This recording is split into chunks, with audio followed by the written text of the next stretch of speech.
Marvin, what's your initial thoughts after that one today?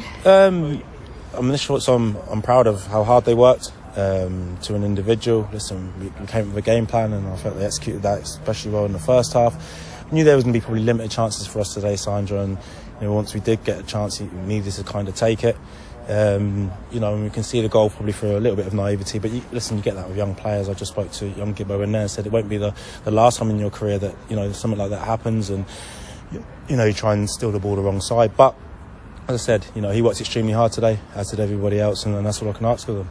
It was going to be difficult coming here as well, and you've said in the past that there's ways to lose games. Yeah. And was that one of those games today that they were the better side? Yeah. I said that in there today. There is ways to lose games, and that's probably it. And that's in terms of working extremely hard, giving absolutely everything. Could we have shown a little bit more quality on the ball at times? Yeah, of course we could have. There's always things that you can improve, but you're coming to a very good team. There's a reason that they're unbeaten, But I actually think outside of their goal, which is probably the poorest cross they've put in the box all game, I think Harry Stones pulls off another brilliant save.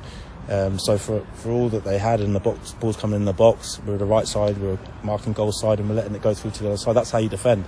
So I wouldn't say that they had multiple chances on our goal that Harry had to save, but they put the ball in the back of the net and everyone won the game 1-0. And it's one of those times as well, just within a minute of the restart again. Yeah, and that's the thing. But if you make mistakes, whether it's in the first minute or the 45th minute of a half, sometimes you're going to be punished for it. And as I said, it came extremely early.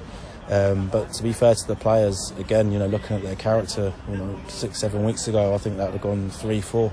I really do. But they stuck in there. They kept working hard. Brought subs to freshen it up when we could, and like I said, we just couldn't really work that good chance to put a ball in the back of the net. Just couldn't get a foothold in the game, wasn't it? Yeah, as I said, they've got some experienced players in there, boys that have played at a really high level. Yeah, and it was just tough to get that foothold in the game. Although towards the end they make that kind of that. You call it a professional foul, don't you? A really clever foul, an experienced foul, and take a couple of bookings when we're breaking on them a couple of times during it. But as I said, it was never going to be a game we were going to come and dominate possession, but we had to be good behind the ball, and I felt we were. So that's definitely a positive for us. But as I said, we can see the goal that's probably avoidable. Not probably avoidable, it is avoidable. But we'll look back on it and then we'll move on very quickly to next week. Wide margins, and you see you haven't been destroyed today. No, we haven't been destroyed. I think they beat Stirling 5-0 here, didn't they? We haven't been destroyed. You're playing against, as I said, the team who are top of this league for a reason. With a very good squad of players, some experienced players within that. So yeah, it's one of those things. But we have to worry about ourselves, Sandra. As I said, it's time to dust ourselves down. We'll be in again on Monday. But if you play with that work rate and endeavour for the rest of the season, you'll win a lot more games than you'll lose.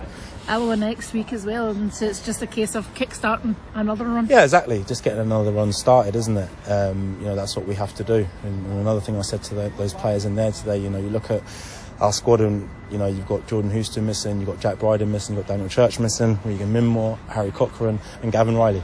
So I said, you really have gone out there and attempted to go toe-to-toe with a team at the top of the league with six big players for us. That was the biggest squad's missing. But, we bounce on what we said to next week now. We'll train extremely hard and, we'll be coming up with a game plan to go and, impose ourselves from that game next week. You mentioned there Gavin missing. Another one added to the injury list. Yeah, and the thing is, the injuries are...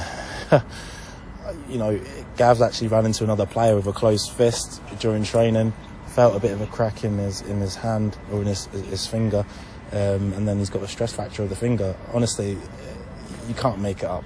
You really, really can't. So Gav's in a cast at this moment in time. We'll see how long he's out for, but we will be adding to the squad. Spoke to the board before the game. We will be doing things, and it's just when those things come up, not if they come up. You've brought in Effie, extended Effie during the thing, and Harry was secured to the end of the season. So do you say they're kind of done now, and it's a case of bringing in new faces? Yeah, they're done now. Obviously, if we'd lost either of those two, we'd have been really down on our numbers. So no, they're done now, and we have to look forward to bringing players in. As I said, Regan's out for the season definitely, so we're going to need to replace him. Jordan Houston, is going to be quite a length of time, so we need to bring somebody else in that sort of area. because we're just too low on numbers, Sandra, and if we're going to have a real good go at this, we need to make sure that we sort that out.